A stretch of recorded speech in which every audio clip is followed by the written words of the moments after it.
Hi, and good morning or good afternoon, depending on your time zone. My name is Kathy. I'm a grateful recovering compulsive overeater currently in Montana, but my home is actually in Massachusetts.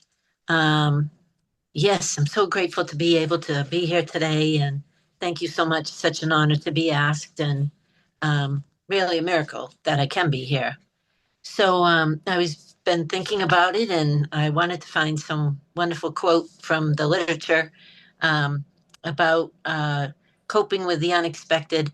And I was kind of thinking, like, pretty much every day is unexpected. I don't know, and like um, the cunning, baffling parts of the disease are uh, unexpected because they still crop up. But I wanted to start with my story, somewhat briefly, which I'm not always great at.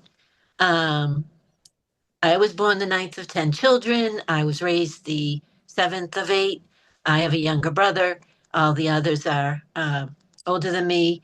Um, from a young age, recall like being confused. We did have addiction in the house. We didn't know it was addiction.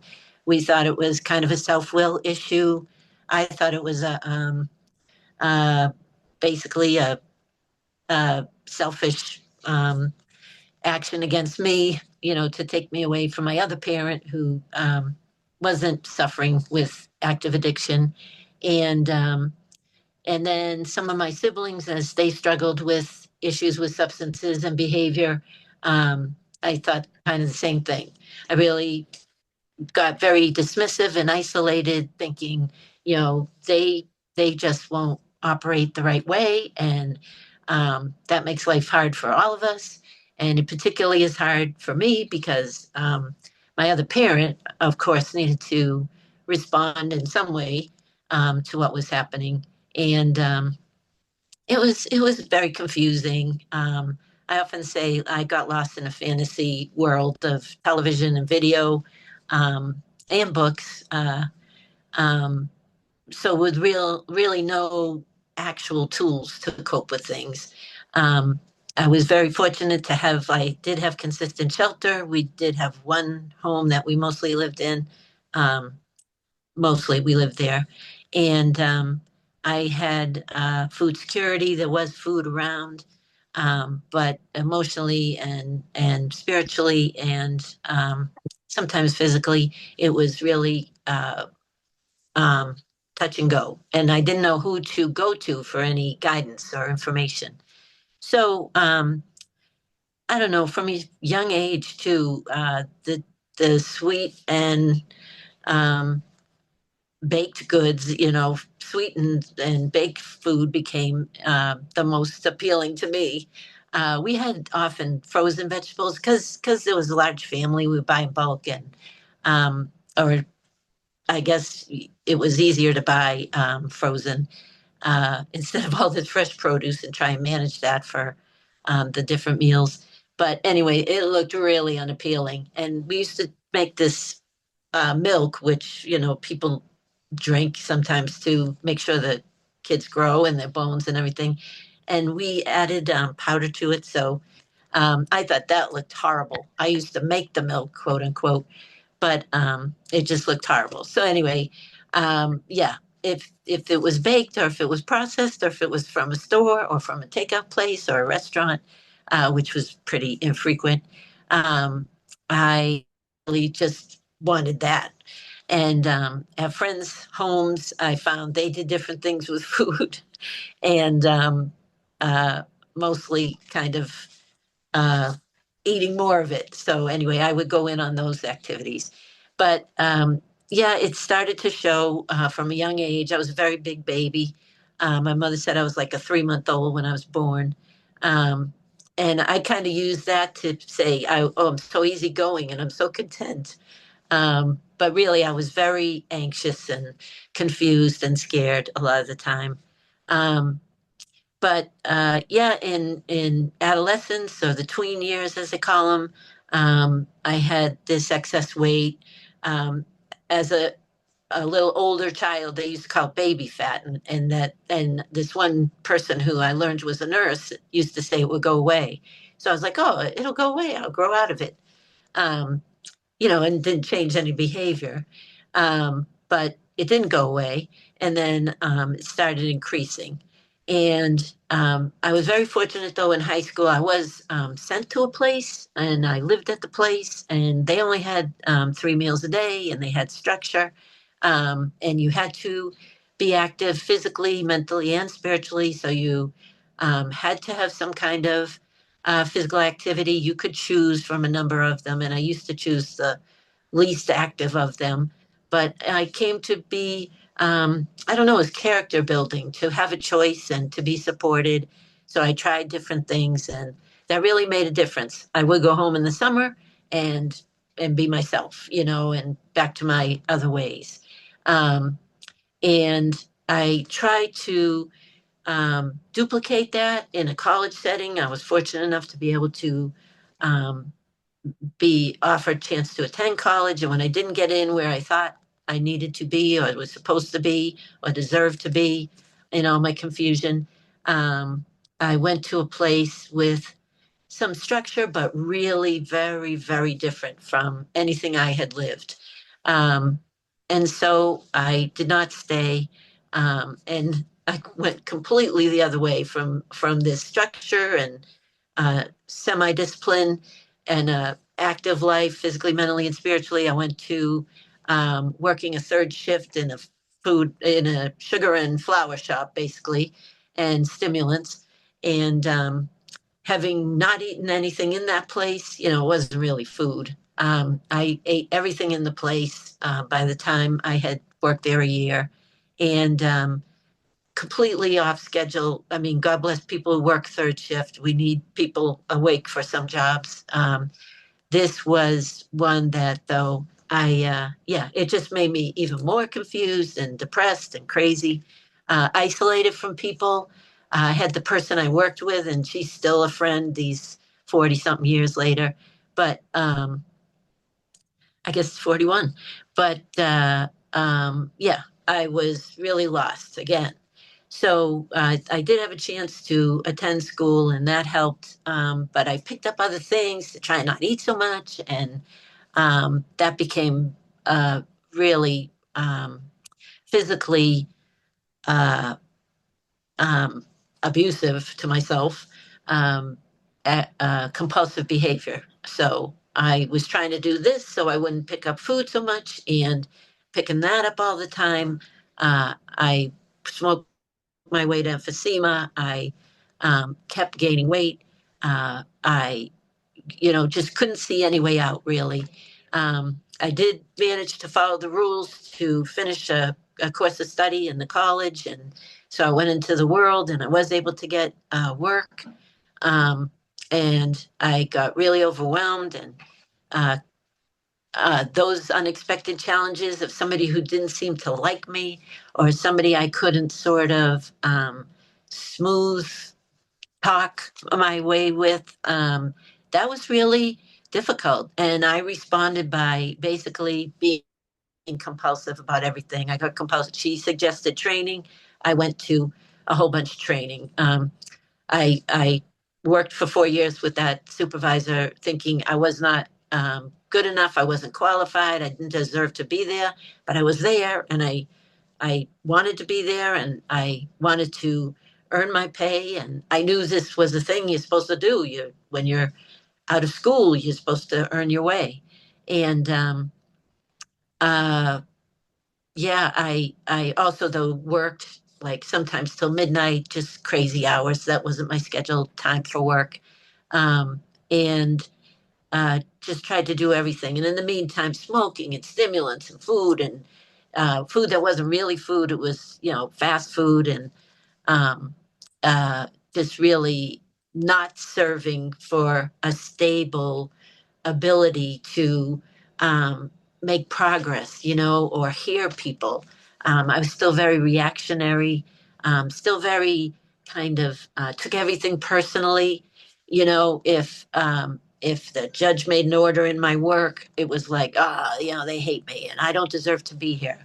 Um, but I will fast forward. I did a lot of that. I did work the same job. I tried to quit, but that supervisor, who I thought really hated me and we didn't have a really smooth relationship ever, uh, said that most people need to give it at least a year, if not two, to see if it's really work that they can learn to do and manage and have it be manageable. So, nothing about my personal habits or anything like that, or my approach to the work. So I did stay, and I'm so grateful I did. And it seems it was the thing I was supposed to do. Um, because I couldn't continue. After a while, I just couldn't continue that way. I was so angry. I say that I worked in human services and I hated all the humans. I came to hate, the ones I worked for, on behalf of, and with. Even them, I resented. I had admired people. And I got so physically unhealthy.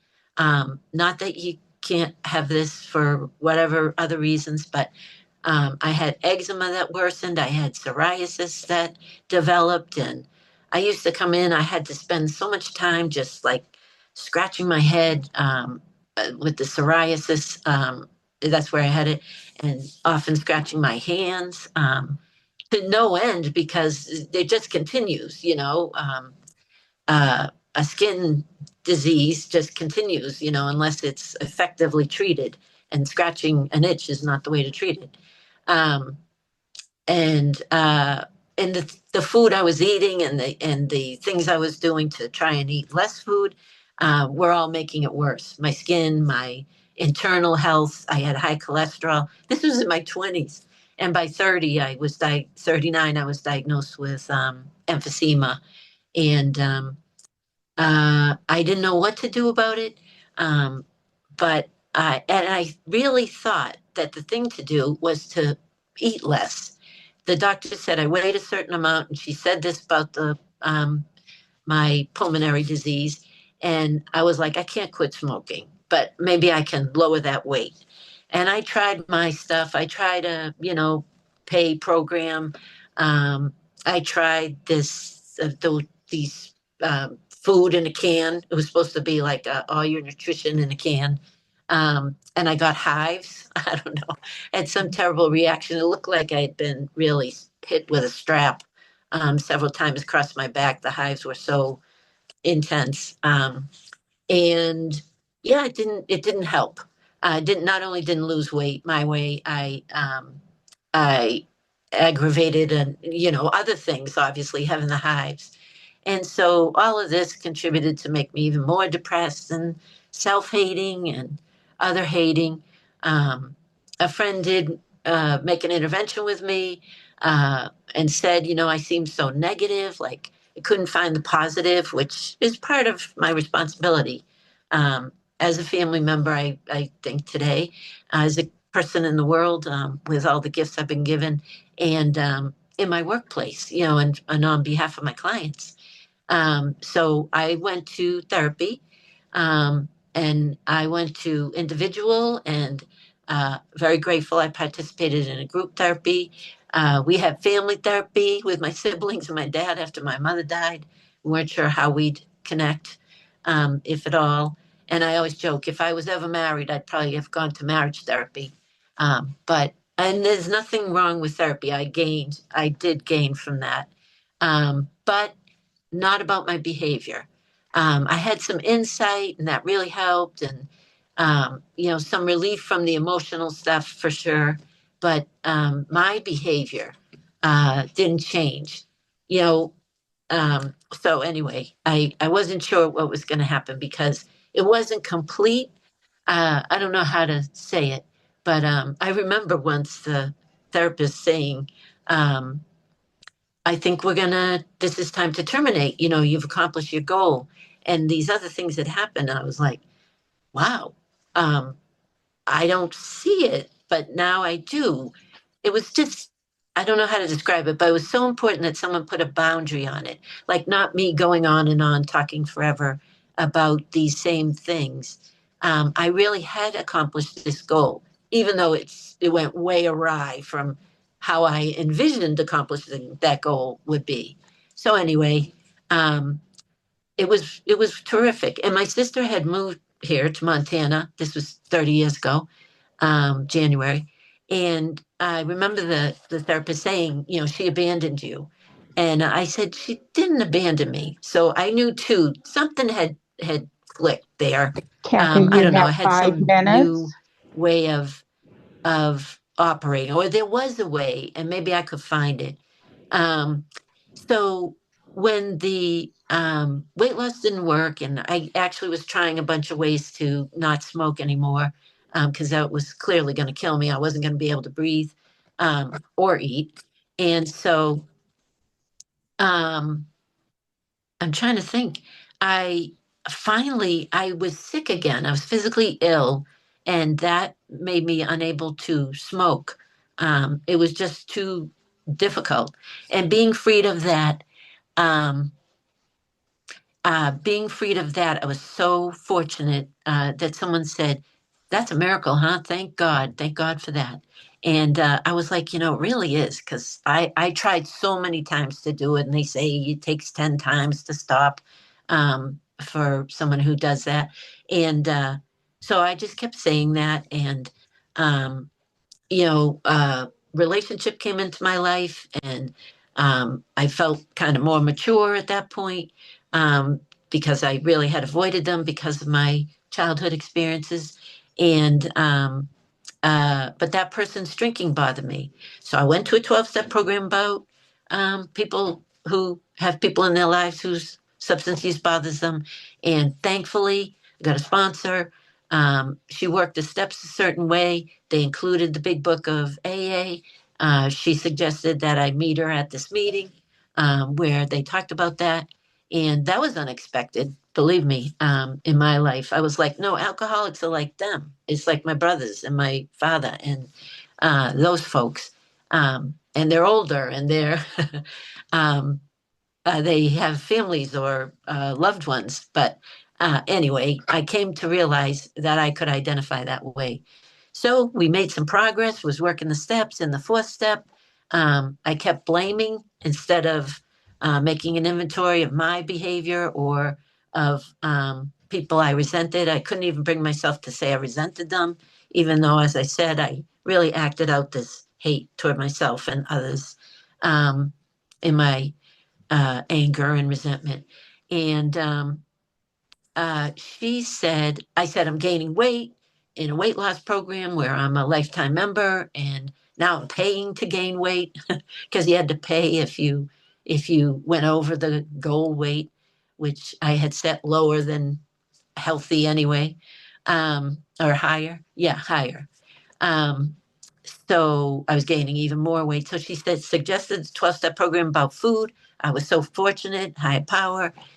Person right next to me at this open AA meeting was 19 years back-to-back abstinence in OA.